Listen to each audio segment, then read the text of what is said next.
আমায় একটা ভালোবাসা দিবি?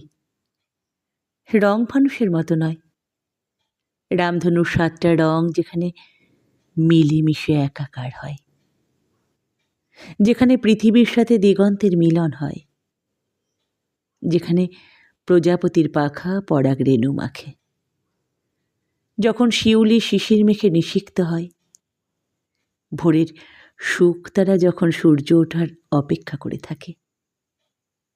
একটা ভালোবাসা দিবি, যেখানে কথাটা মিলিয়ে যাবে না, হারিয়ে যাবার ভয়ে নিজেকে গুটিয়ে নিতে হবে না খোলসের মধ্যে, প্রাণ খুলে কথাটা নিজেকে উজাড় করে দিতে পারবে। ভালোবাসা দিবি আমায়, যে ভালোবাসায় প্রতিদিন জ্বলতে হয় না, প্রতিদিন আগুন পোকার মতো দহন জ্বালায় মরতে হয় না। শান্ত স্নিগ্ধ একটা প্রেম চাই, যা প্রতি মুহূর্তে হারানোর ভয়ে কুঁকড়ে থাকবে না। বিশ্বাস, শ্রদ্ধা, ভরসা, সম্মানের সে এক নিবিড় প্রেম, শাশ্বত আর চিরন্তন এক প্রেম, যা যুগে যুগে অভিপ্সিত।